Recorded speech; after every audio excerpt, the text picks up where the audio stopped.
जय हिंद दोस्तों। आज हमारे साथ में है एसआई साहब और ये एक्स सर्विस मैन है। ये इंडियन नेवी में 15 साल सर्व कर चुके थे। उसके बाद इन्होंने सोचा यार अब कुछ और भी करते हैं, तो इन्होंने फिर सीपीओ का एग्ज़ाम दिया।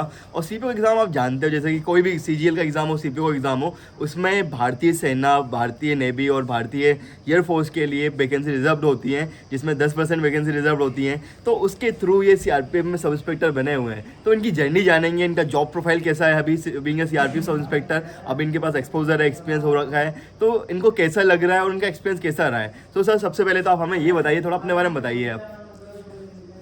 मेरा नाम है किरणपाल चौधरी। मैंने 15 साल इंडियन नेवी में सर्व किया है। देन आफ्टर मैंने CRPF as a sub inspector join किया है। सो सर, जब आप नेवी में थे तो आपने तैयारी कैसी करी, क्योंकि आप बता रहे कि आप जब आप लेफ्ट करा था नेवी, आपने वहाँ से जब आपका सर्विस वहाँ से नेवी से आप ड्रॉप आउट लिए, उसके बाद आपने बहुत कम टाइम में आप सीआरपीएफ का ये सीपीओ का एग्ज़ाम दिया और उसके बाद आप इस प्रोसेस में आ गए थे। तो आप थोड़ा तैयारी के बारे में बताइए और थोड़ा ये भी बताइए कि एग्ज़ाम प्रोसेस कैसे होता है। तैयारी का ऐसे है कि जैसे पहले टायर 1 होता है, उसमें वही मैथ रीजनिंग जीके और math reasoning GK and English आती है। तो उसका फिर हमारा जैसे कि 10% इसमें वैकेंसी रिजर्व होता है, तो उसके अकॉर्डिंग हमारी उसमें कट ऑफ लगती है। जो 10% लोग जो है, मतलब सीआरपीएफ में जो 10% वैकेंसी रिजर्व है, तो एक सर्विसमैन की अलग से कट ऑफ बनती है। सिलेबस वही है, पैटर्न वही है। फिजिकल के टाइम पे इनका फिजिकल नहीं होता, क्योंकि ऑलरेडी इतना 15 साल से फिजिकल करते आते हैं, तो इनका हाँ पीएचटी होता है। तो सर उस प्रोसेस का थोड़ा बताइए, आपका कितना मतलब कैसा आपको दिक्कत हुई है क्या, और तैयारी कैसे करी आपने, थोड़ा वो बताइए। नहीं, मुझे इसमें कोई खास दिक्कत कहीं भी किसी भी स्टेज में नहीं हुई, क्योंकि टायर 1 क्लियर होने के बाद फिर हमें पीएसटी के लिए बुलाया गया। तो पीएसटी में बेसिकली फ़िज़िकल मेजरमेंट होता है, तो वहाँ भी कोई ऐसा हमारे लिए एक्स सर्विसमैन के लिए तो कोई इश्यू होता नहीं है। जो यंग लॉर्ड्स हैं उनके लिए तो उन्हें तो फिज़िकल देना पड़ता है, तो उन्हें तो तैयारी करनी पड़ती है। बाकी टायर 2 हुआ, उसमें मेनली इंग्लिश आती है, तो मेरा तो स्कोर उसमें भी इंग्लिश में भी काफ़ी अच्छा था। तो मुझे फिर उसके बाद मेडिकल हुआ, तो मुझे किसी स्टेज में इसमें कोई दिक्कत नहीं हुई मुझे, तो क्योंकि मेरा स्कोर रिटर्न में काफ़ी अच्छा रहा था। सर 15 साल से आप पढ़ाई से दूर रहे हैं, अपना जो एकेडमिक पढ़ाई से दूर रहे हैं, तो आपको दिक्कत नहीं हुई सर तैयारी करने में।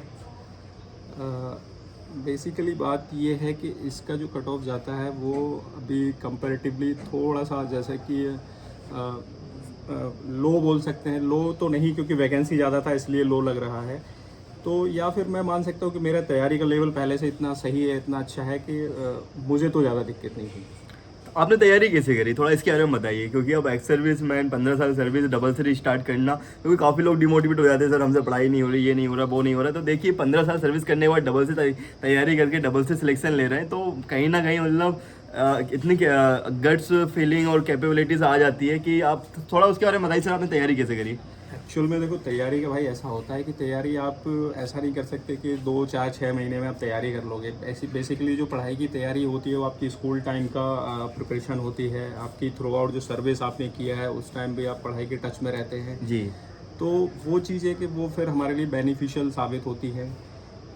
मेरे लिए बेनिफिशियल रही है कि मैं पढ़ाई के टच में रहा हूँ, कंटिन्यू पढ़ाई करता रहा हूँ, ड्यूरिंग सर्विस एग्ज़ाम तो भी देता आपने रहा हूँ। कोई कोचिंग क्लासेस ली वहाँ पे, जैसे कि हम लोग सब लेते हैं, ऑनलाइन हो गया, ऑफलाइन हो गया, किताबें हम लोग परचेस करते हैं, तो आपने कैसे नहीं नहीं, रिसोर्सेज क्या फॉलो करे आपने। मैंने कोई कोचिंग क्लासेस नहीं ली। टायर 1 के लिए भी मैंने कोई ज़्यादा वो मैथ्स गगन प्रताप से थोड़ा सा मैंने उनकी क्लासेस ली थी मैथ्स के लिए। बाकी इंग्लिश वगैरह ये नियॉन क्लासेस हैं और नीतू सिंह की क्लासेस हैं, उनसे और बस उन्हीं से थोड़ा सा अपना मतलब गो थ्रू करें गो सर। थ्रू किया है जी। बाकी जो सेकंड पेपर है इंग्लिश के लिए, तो उसके लिए भी मैंने कहीं कोई स्पेशल कोई क्लासेस तो ज्वाइन नहीं की है। बस क्योंकि लाइब्रेरी में बैठ के 2 महीने मैंने थोड़ी इंग्लिश की तैयारी की थी, और वो भी वही नीतू सिंह की बुक से की थी, और वो नियन क्लासेस में जो मनीषा बंसल। हाँ हाँ, उनकी जो वीडियो है उनसे तो इंडियन नेवी और इंडियन एयरफोर्स वालों को थोड़ा ये फायदा है, क्योंकि टेक्निकल चीज़ें होती है, टेक्निकल टर्म्स होते हैं, तो इंग्लिश उनकी काफ़ी अच्छी हो जाती है over the year. So sir अभी ट्रेनिंग, आपका ट्रेनिंग पहुंच गया सर, मेडिकल हो गया, फिर ट्रेनिंग आपको कितने महीने की होती है सर, थोड़ा उसके बारे में बताइए। ट्रेनिंग का ऐसा है कि हमारे बैच से पहले ट्रेनिंग 3 महीने की होती थी, तो हमारा जब 2 महीने की होती थी, और हमारा जब स्टार्ट हुआ मतलब ट्रेनिंग हुआ तो ये 3 महीने का हो गया है। अच्छा। तो हमारे जब 2 महीने कंप्लीट होने वाले थे, 2 वीक बचे थे, तभी लेटर आया कि अभी 3 महीने के लिए ट्रेनिंग हो गया। सर तो ये हर फोर्स में होती है, सीआरपीएफ के अलावा BSF, ITBP, SSB, Delhi police, सब में 3 महीने की हो गई है ट्रेनिंग। नहीं, ये सारी फोर्सेस का अलग अलग है। CISF 4 मंथ्स की कराती है और Okay. BSF पूरा 1 साल का ट्रेनिंग कराती है। हाँ। SSB आई थिंक वो भी 2 या 3 महीने कराती है। और ITBP का मुझे कंफर्म नहीं है कितना है, तो ये सबका अलग-अलग फोर्स का अलग-अलग, दिल्ली पुलिस पूरा 1 साल करवाती है। तो दिल्ली- ये सारी फोर्सेस का अपना अपना अलग अलग वो है, पैरामीटर्स जो भी है वो अपने तरीके से कराते हैं। सर तो अभी फाइनली पोस्टिंग है, तो सर अभी पोस्टिंग के बारे में थोड़ा बताइए। आफ्टर ट्रेनिंग कहाँ कहाँ पोस्टिंग होती है और कैसा क्या रहता है, थोड़ा बल्क कल्चर बताइए थोड़ा। अभी ट्रेनिंग का ऐसा है कि पहली पोस्टिंग तो फील्ड में ही होती है बेसिकली। तो फील्ड जैसे कि हमारे लिए हो गया छत्तीसगढ़, JNK और नॉर्थ ईस्ट। तो पहली अभी जैसे फर्स्ट पोस्टिंग मेरा छत्तीसगढ़ में हुआ है, उसके बाद कहीं पीस में आएगा। तो पोस्टिंग का तो ये मेनली यही रहता है, एक बार फील्ड एक बार पीस। तो बीइंग एक सर्विसमैन ऐसा नहीं रहता कि आपको थोड़ा फील्ड से बाहर रखा जाए या कुछ ऐसा, क्योंकि देखा कि यंगस्टर को ज़्यादा मौका दिया जाता है फील्ड में आने का। नहीं अभी मतलब आपको अभी यंगस्टर ही मान के बिल्कुल चलते हैं। बिल्कुल और यंगस्टर ही हूँ भाई। तो अभी तो ऐसा बिल्कुल भी ऐसा कोई कहीं कभी कोई फील नहीं हुआ, या फिर ऐसा कुछ एक्सर्विसमेंट के लिए अलग से कोई वो नहीं है कि कैसे भी कि उनको अलग रखा जाए। फील्ड है, ये पीस है, उनको पीस दिया जाए। अभी तो सो जो नए डसो आते हैं, जो डसो जो आपके साथ में आते हैं नए, तो वो भी आपके साथ में ही रहते हैं, आपकी कंपनी में आपके साथ ही काम करते हैं वो भी? हाँ बिल्कुल साथ में ही रहते हैं सब, बिल्कुल। जी सर। उसके अलावा सर थोड़ा सैलरी के बारे में बताइए, मतलब जो बीइंग न्यू सब इंस्पेक्टर और अपना एक सर्विसमैन सब इंस्पेक्टर में सैलरी में कितना अंतर होता है? सेम रहती है या कुछ सिमिलरिटीज रहती है या फिर डिफरेंस रहता है कुछ? सैलरी का ऐसा है कि सैलरी जैसे ये तो सबको पता है कि 35,400 तो बेसिक है, उससे फिर DA लगता है और HRA TA और वो सब राशन मनी और ये सब रिस्क अलाउंस मिला के करीब बन जाती है 85-90,000 के आसपास बन रही है अभी ग्रोस सैलरी या फिर नेट सैलरी? Net salary. मतलब 90,000 हाँ, के आसपास हाँ, बन जाती है। तो CRPF पैसा बहुत देगी आपको, क्योंकि अगर आप सिविल में जॉब लगाते हो 4200 4600 लगाते तो इतना पहुंच नहीं पाते वहाँ तक, क्योंकि रिस्क अलाउंसेस काफ़ी अच्छा है। उसके अलावा बहुत सारे अलाउंसेस है, रम अलाउंस। सर रम अलाउंस मिलता है आपको? हाँ बिल्कुल। तो आप लेते हैं? हाँ तो उसका कैसा रहता है रम अलाउंस का? जो नेवी में भी मिलता होगा वो तो आपको उस टाइम पे, हाँ वो भी मिलता है। तो वहाँ का अलाउंस और यहाँ के अलाउंस में, रम अलाउंस में क्या डिफरेंस है सर बेसिक सर? मुझे लग रहा है सेम ही आई थी। सेम ही है, ब्रांड सारी वही है। हाँ तो मतलब फोर्सेज, होम मिनिस्ट्री और डिफेंस मिनिस्ट्री के लिए सेम ही लगभग जो इश्यू होता है रम वाला, तो वो एक ही जगह से ही होता है आई थिंक। तो उसके अलावा सर थोड़ा अब इसका फैमिली लाइफ के बारे में सर काफ़ी, क्योंकि CRPF को लेके फैमिली लाइफ का एक हमेशा कंसर्न रहता है लोगों का, तो थोड़ा उसके बारे में बताइए सर, कैसी क्या फैमिली लाइफ अब आपकी रहने वाली है, पोस्टिंग कहाँ कहाँ होने वाली है आगे और इन फ्यूचर, थोड़ा उसके बारे में थोड़ा बताइए। फैमिली लाइफ का ऐसा है कि जैसे अगर मेरा पहला पोस्टिंग फील्ड में हुआ है, तो फील्ड में अभी तो यहाँ पे फैमिली रखने का तो अभी सुविधा नहीं है। बाकी ये है कि कई फैमिली अपना GC ग्रुप सेंटर, जहाँ भी CRPF के ग्रुप सेंटर्स हैं, वहाँ पे फैमिली रख सकते हैं और छुट्टियाँ मिलती रहती है, करीब करीब 3 महीने की छुट्टियाँ रहती है, तो अपना छुट्टियों में आ जा सकते हैं। छुट्टी का भी कोई ऐसा इशू नहीं है। और फिर फैमिली लाइफ का ये है कि 3 साल ही तो हम फील्ड में रहेंगे, उसके बाद तो फिर पीस मिलेगा, तो पीस में तो फिर फैमिली को साथ रख सकते हैं।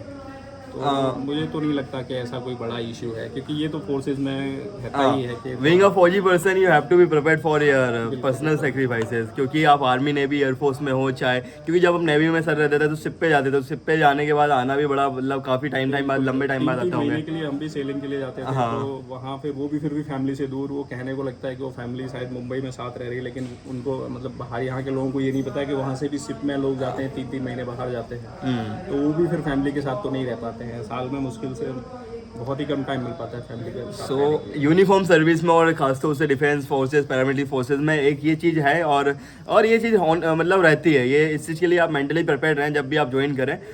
सर उसके अलावा सर छुट्टियों का जैसा आपने जिक्र करा था, थोड़ा छुट्टियों के बारे में बता दीजिए सर, कितनी क्या छुट्टी मिलती, कैसे क्या रहता है उनका छुट्टियों का, और सारी छुट्टियाँ मिल जाती है आपको? हाँ कोई दिक्कत तो नहीं होती छुट्टियाँ मिलने में? कोई इशू नहीं है इसमें। 60 डेज EL है और 15 डेज CL है। बाकी मेडिकल लीव और भी बहुत सारी लीव होती हैं, तो छुट्टी का कोई इशू नहीं है। और मैं तो यही सजेशन देना चाहूँगा एक्स सर्विसमैन को, खास करके ऐसा कोई दिक्कत नहीं है। हम तो इस माहौल में पहले से ही डले हुए हैं, हमें कोई दिक्कत ऐसा नहीं है। कुछ लोग ज्वाइन नहीं करते हैं, लोगों का अलग अलग मित रहता है कि किसी का पता नहीं, लोग कुछ थोड़ा सा डरते भी हैं शायद, पता नहीं यार कैसी लाइफ होगी, ये है वो है। लेकिन मैं तो अभी 5-6 महीने से तो बिल्कुल ट्रेनिंग से और बिल्कुल CRPF के नॉर्मल रूटीन में मतलब सर्विस कर रहा हूँ। तो ऐसा कोई दिक्कत नहीं है, बिल्कुल कोई घबराने की ज़रूरत नहीं है, बहुत नॉर्मल लाइफ तो है। एज ए सर- इंस्पेक्टर बहुत अच्छा एक जॉब प्रोफाइल बन जाता है, आप बेझिझक ज्वाइन कर सकते हैं। सर अभी आप साउथ छत्तीसगढ़ में पोस्टेड हैं और छत्तीसगढ़ को लेकर हमेशा से लोगों का एक कंसर्न रहता है, तो सर थोड़ा बताइए आपकी पोस्टिंग कैसी क्या है, कैसा वहाँ पे वर्क कल्चर है और कितने लोगों को आप लीड करते हो being a section commander. Being A section commander जब भी ऑपरेशन में जाते हैं तो डिपेंड करता है कि कितनी तरह का मतलब मतलब कितनी संख्या में हम लोग हमारे साथ में जा रहे हैं, तो कितने ग्रुप में बटा हुआ है, तो वो सेक्शन में भी वेरी कर सकता है उसमें मतलब सिचुएशन के हिसाब से। सर उसके अलावा सर कैसा क्या वर्क कल्चर कैसा है वहाँ पे, क्या क्या ऑपरेशन वगैरह का आपको मौके मिले अभी तक की सर्विस में और आगे कैसा क्या रहेगा, थोड़ा उसका नहीं, थोड़ा मुझे अभी बताइए। ऑपरेशनल का मौका नहीं मिल पाया है और मैं ये भी मानता हूँ कि ज़्यादा आई थिंक डिटेल में यहाँ पे बताना सही भी नहीं है। हाँ, थोड़ा ये डीप क्वेश्चंस होते हैं तो ये थोड़ा आप पढ़ सकते हो, वैसे न्यूज़ में आजकल सारी चीज़ें आपको अवेलेबल मिल जाती है। सो ये सब वैसी वैसी सी चीज़ें रही हैं। और उसके अलावा सर जो अभी एक्स सर्विस मैन है जो तैयारी कर रहे हैं, तो उनको आप क्या सजेशन देना चाहोगे? मैं तो सजेशन यही देना चाहूँगा कि अभी इसमें वैकेंसी ठीक ठाक आती है, सिलेक्शन प्रोसीजर भी काफ़ी आई थिंक ठीक ही है, क्योंकि हमें फिज़िकल का पूरा रिलैक्सेशन मिल जाता है, फिज़िकल होता नहीं है।